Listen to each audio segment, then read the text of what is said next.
You are listening to the Intelligent Racer Podcast, where we look to educate and entertain the endurance racing community through discussions with racing professionals and elite age groupers.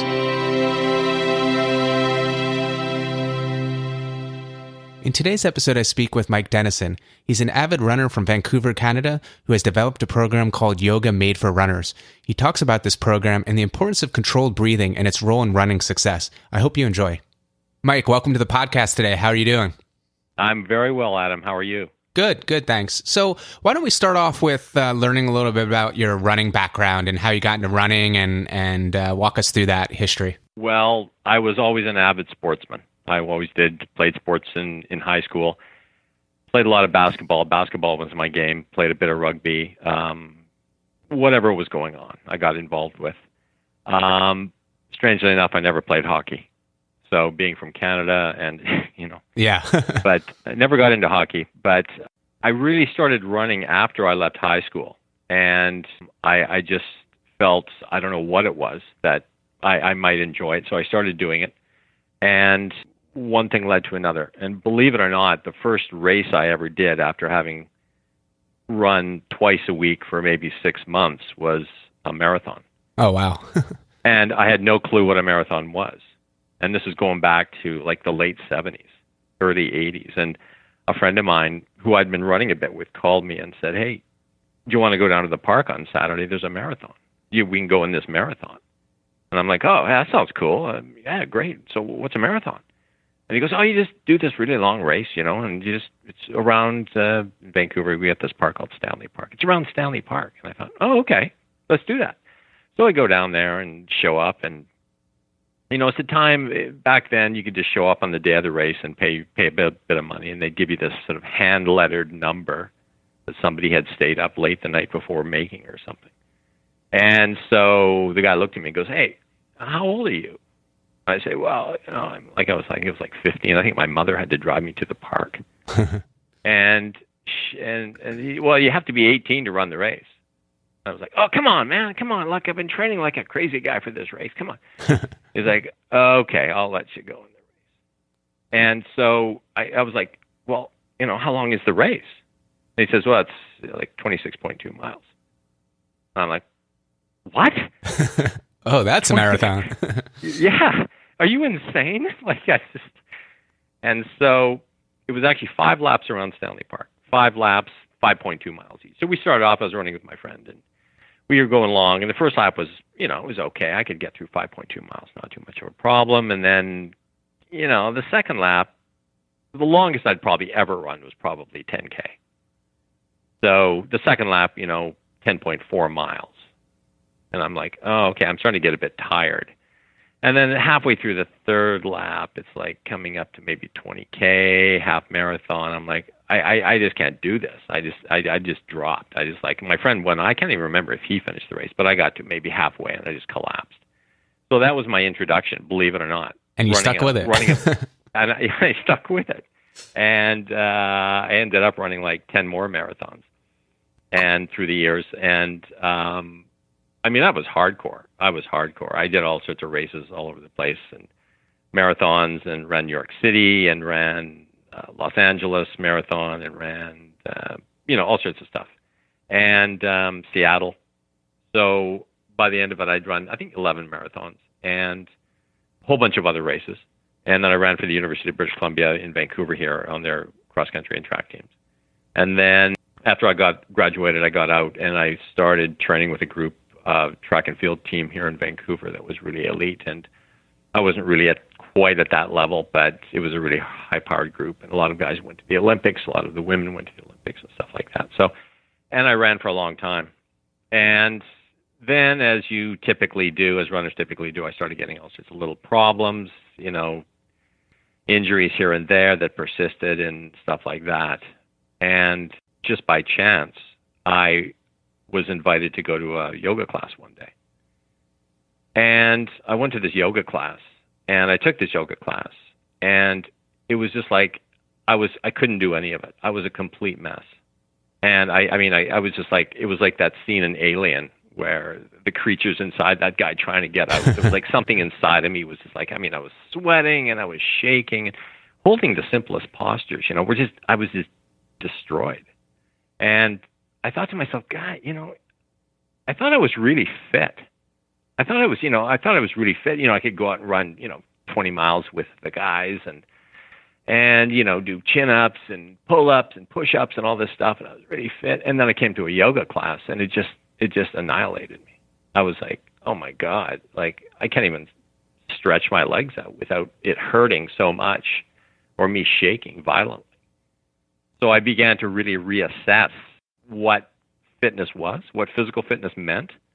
And that really began the process of just that single class began the process of me sort of getting into yoga a little bit more. And the more I got into yoga, the more I noticed all my aches and pains began to go away.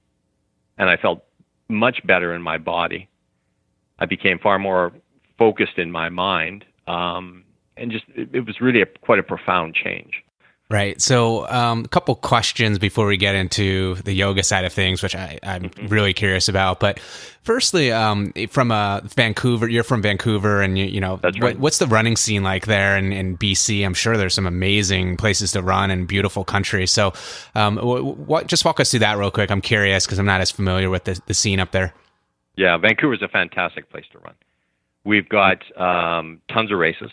Lots of races. I mean, probably, I wouldn't say most weekends. Some weekends you can choose between 2 or 3 races. We've got the Vancouver Marathon, which has been on for like 40 years, I think it is. Long time. We've got Rock and Roll Half Marathon, I should say. Just a whole slew of races. And now the trail scene is really getting big here. Yeah. Because just on the north side of Vancouver, we have what's called the North Shore, which for a long time has been a mecca for mountain bikers. And it's become a really cool place to go for trail running. And you can find, just huge numbers of trails, all sorts of terrain, and it's just fantastic for trail running. So all the way up from Vancouver, up what's called the Sea to Ski corridor, all the way up to Whistler. Great running up at Whistler. There's races up at Whistler all the time. And yeah, there's a huge variety, huge parks here that you can go to, not in Vancouver and just on the outskirts of Vancouver. So the running scene here is really developed, and lots of avid runners. And it follows pretty much what's happening everywhere around North America, just the rise of alternative types of running, clubs and running crews and different types of races, all the mud races, all the Spartan runs and all that type of stuff, really well developed here too. Yeah. Sounds amazing. Yeah, it is. It's really a great scene here. So there's never a lack of stuff to do or people to run with. As I said, we get some really good trail runners here, really hardcore people. So yeah, it's good. It's really good in Vancouver. Yeah. So one of the reasons I was really excited to talk to you is there's a common theme I often ask the professional runners and other people on this podcast about is how do you stay healthy? And one of the common themes they talk about is that running actually doesn't make you stronger. It actually breaks you down. And so you need to supplement it with something else, whether it be a yoga routine or strength or other, avenues. So you're my first guest to kind of help us walk through some of that. And so I was kind of excited to get the opportunity to speak to you. So talk about that a little bit. I noticed on your website, you actually talk about it pretty specifically, just talking about how running actually can get you out of shape from a imbalance perspective, tightness, weakness, and lead to injuries. So how do you see your program addressing those issues? When you're young, when I first started running, I didn't have to do anything. And you have that sort of naivete, and you have the young body that can absorb just about anything. But, the point you make is extremely valid. If you're going to be hardcore and you start getting a little bit older, over 30, over 35, even over 40, you've got to do supplementary work. You've got to supplement your running with other stuff. Because if you don't, you're going to run the risk of just running into injuries, running into chronic pain, running into injuries, running into just some sort of stuff that it may not be an acute injury. You may not have, sort of a tendinopathy or something in your Achilles or your low back or your hamstrings or whatever. But there could be ongoing nagging pains that just continue to plague you and stuff. You've got to supplement your running. And if you don't, you're going to look for problems. So, I mean, I was a runner before I got into yoga. When I got into yoga, when I started doing it, all I could think about was, wow, this would be amazing for runners. Why aren't more runners doing this? At the time I owned, back in 2006, 2005, I owned a couple of yoga studios. I sold those. And I was sort of thinking around for something to do. I was a hardcore yoga guy. I'd stopped running, and all I was doing was yoga. And I thought there was a few people around. I saw someone in the States somewhere, I can't quite remember who it was, who was doing this running yoga program. And, it didn't take a genius to figure this out. Well, I'd been, a hardcore runner, and now I'm a hardcore yoga guy. Hello, Yeah, add them together. Like the penny dropped, and it was like, hey, I know what I'm going to do. I'm going to teach yoga to runners. So initially, it was just about sort of the stretchy stuff, which is what most people think of yoga. When they think of yoga, they think of, the images of people with a leg behind their head and, one arm's up here, one arm's down there, and they're balancing on their nose or something stupid. Yeah. And it's unfortunate because yoga has got that sort of reputation of being just about flexibility. Flexibility is important. So we think of yoga and we think of, when I say to somebody, hey, so what do you do? And I say, well, I teach yoga to runners. It doesn't take, they don't have to figure it out. They go, oh, hey, well, that's amazing. They think running tightens you up, which it certainly can do. And then they think yoga stretches you out, which it certainly can do. And they think put the two of them together, it's like, peanut butter and chocolate. It's like the perfect marriage right there. So I don't have to explain myself to a runner. When I say I teach yoga to runners, they don't go, well, why would you do that? They go, oh, that's cool. Hey, yeah, where do you teach? I got to come to your class, blah, blah, blah. So, but when I began, it was all about flexibility. It was all about stretching. But then I realized that there was a lot of other stuff going on in yoga. That's the problem, is that we think of yoga as flexibility, but there's so many other elements in yoga that are beneficial to runners. So my program consists of 6 different elements. The first is flexibility, stability, mobility, strength, balance. I think that's 5. And the most important one, the one that I focus on the most, is breathing. So breathing is a critical component of, well, it should be a critical component of yoga. It's a critical and very important element of my program, Yoga Made for Runners. But you'd be amazed at how many people have really poor breathing. Their breathing is really dysfunctional. So just getting people to get into posture and then breathe deeply can be a real challenge. So, but that's the one thing we have to do, right? I could care less if people come to my class and they're not flexible or they're weak or whatever.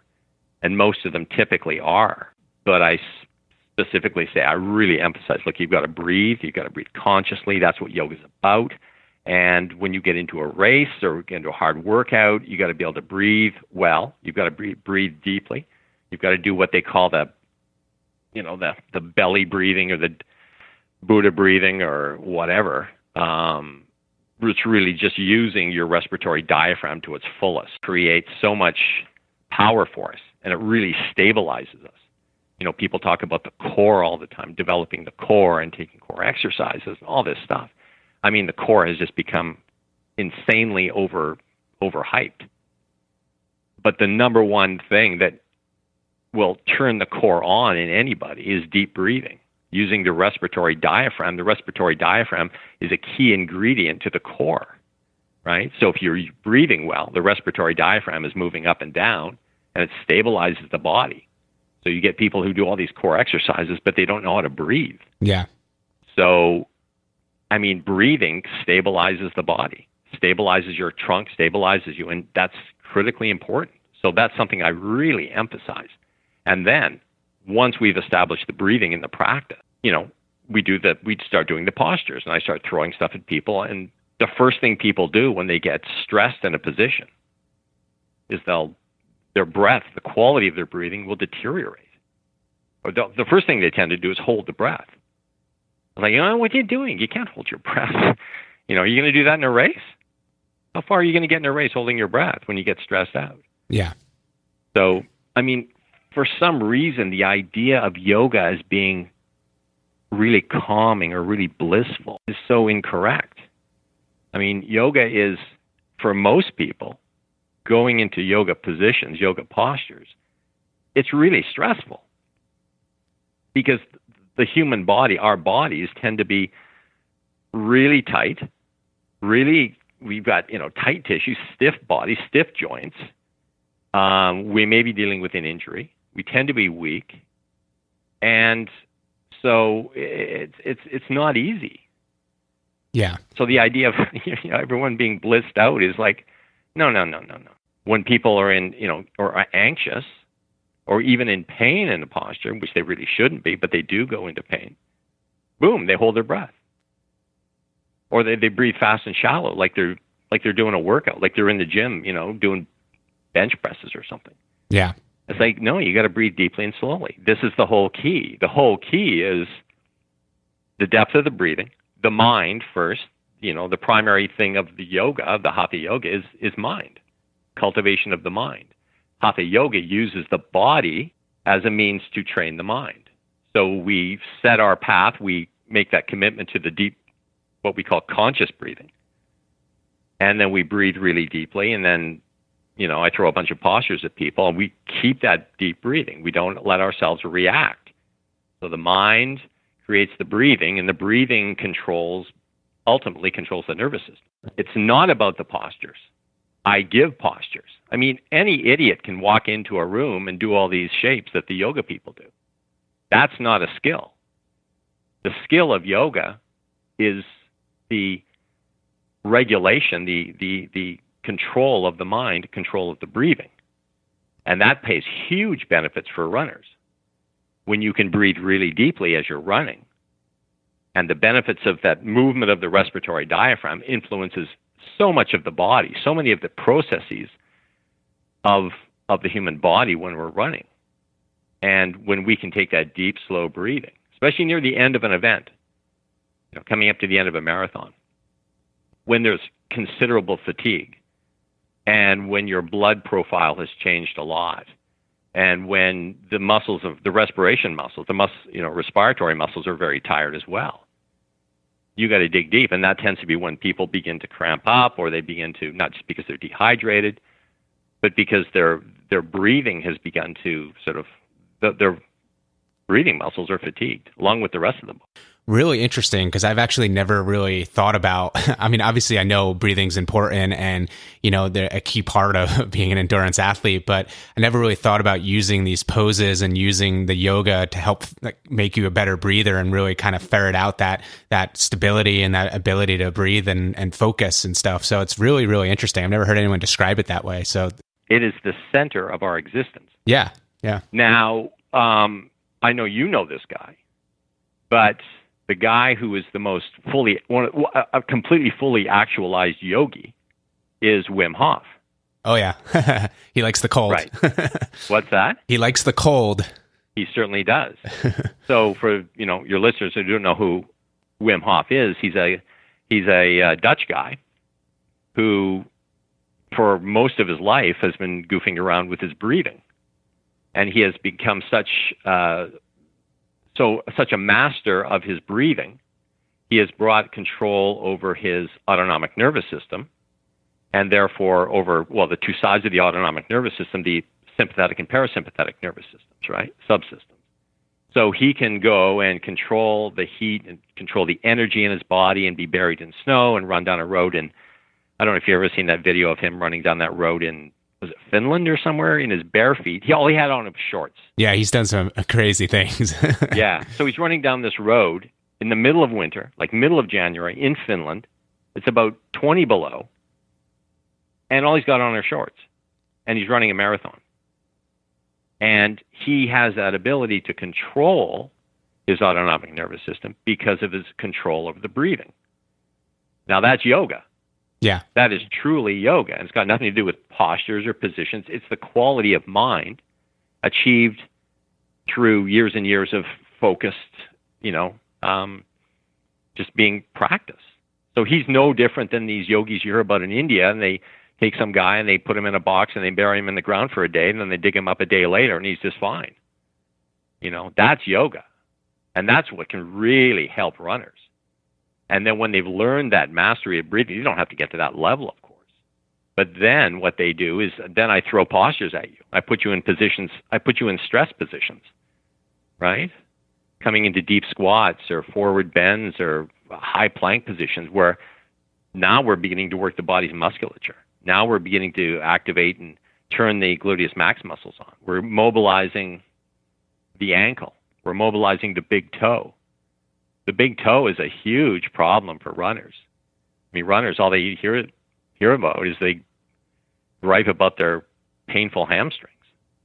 But, I mean, you got a big toe that won't bend, that's going to create a lot of problems. Yeah. You got an ankle that won't flex fully, that's causing problems. You got glute maxes that are weak, or just, I see so many runners with really flat bums. The bum is the glute max is supposed to be a big muscle, not fat, but it's probably arguably, if you could, narrow it down, it's probably the most important muscle for running that we have, the gluteus maximus. It's the biggest muscle in the body, and it has huge responsibility when we run. Yeah. But, for many runners, they got no butt. You could put it that way. Yeah. So, I mean, it's just so many things that runners think about that are sort of misguided. Talk about their, hamstrings. Runners got really tend to have really tight, painful hamstrings, but it's not the running that does it. It could be their pelvis is out of position, anteriorly tilted, or it could be all sorts of things like that. They could have lousy breathing. Lousy breathing will put you into what's called sympathetic tone. So you've got that sort of, when you're in sympathetic tone, you're sort of firing up your sympathetic nervous system, which is the fight or flight thing, right? So you're walking around like there's a big emergency in the world and there's nothing going on except the fact that you're a crappy breather. So that floods the body with all sorts of stress hormones, and that can make people's tissue very tight. Lousy breathing can just actually make your tissue tight for no reason other than the fact that you're breathing poorly. Right. So bad breathing has huge ramifications for the body. I've seen lots of people, they could be doing yoga for 2 hours a day for the rest of their life. And unless they learn how to breathe properly, nothing will change because they're in that sympathetic overload. They're just, the tone of their tissue is very high. And, you can do all the stretching and yoga you wanted to, and it wouldn't change. You've got to control your nervous system. So if someone is interested in, first of all, I guess two questions. One is if someone's interested in learning more about your program, Yoga Made for Runners, how do they find out about it? And secondly, let's assume, I'm sold. I think you made a good argument for it, but let's assume the listeners are sold and they're like, okay, I'm interested in doing this. How often do I need to do it? And when would I do it in the context of a running program? I mean, how, is it before runs, after runs, off days, after races? Like how would you structure a program like this around a busy training schedule? Mm-hmm. Well, the first thing is you can find out more about me and what I do in my website, it's yogamadeforrunners.com. Okay, I'll post that on my blog too. Yeah, great. And, you've got to look at the yoga as a supplementary exercise. So for most people, running is their thing, right? That's the main focus that's their main thing. They spend most of their time running. And they have to balance their running with their job, perhaps family, the career, family, kids, all the extracurricular stuff that they have to, they have in their lives, and they have to build their running into that. And now they've got to do this extra supplementary work to help keep them healthy. And that's a pretty big load.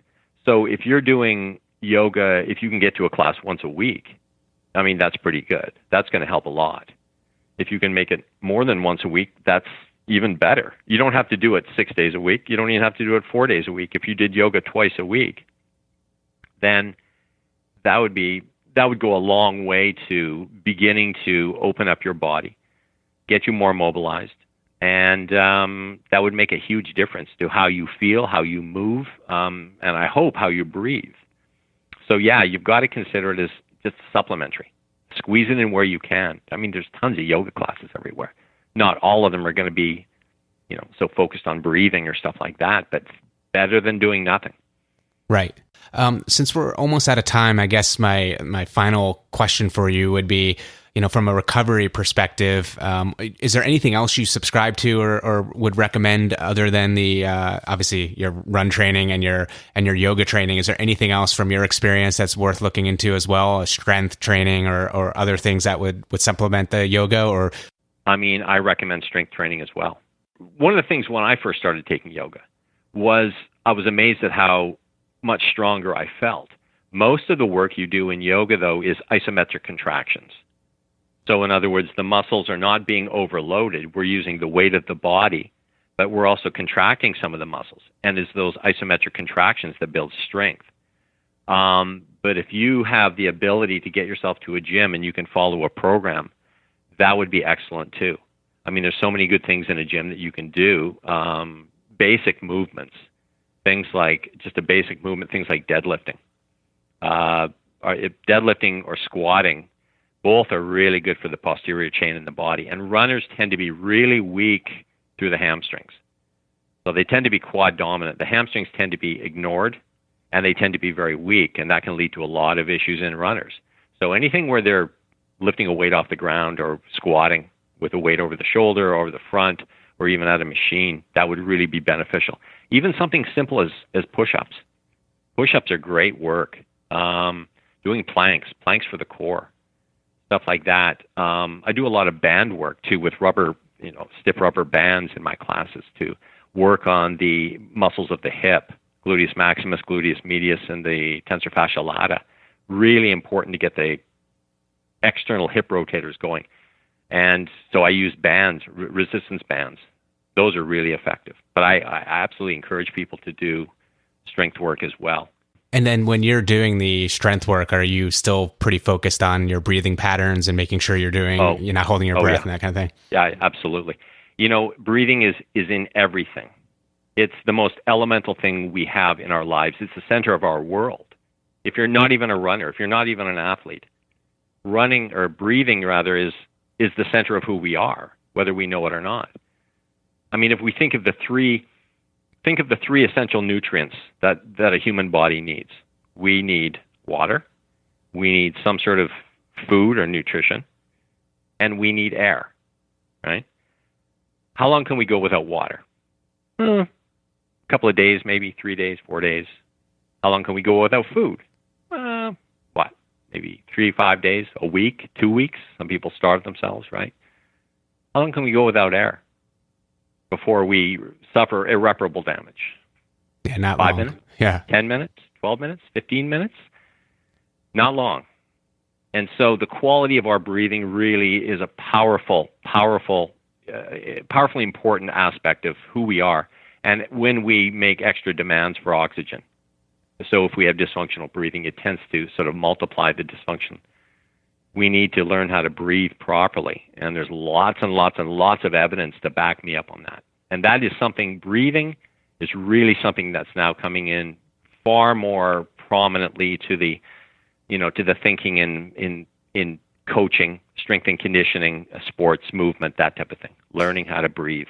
I know in the gym sometimes when I'm doing strength training, I'll catch myself holding my breath. And I know that's absolutely the wrong thing to do. And I just sort of sometimes go back to it. And I know it's a bad behavior and when I try to break. But now that I hear you talk about it and articulate how important it is, I'll definitely focus on it more. So one thing I tell my students when they're in a class is holding your breath in a position and a posture is the easiest thing to do. It's easy to hold your breath because most people do it.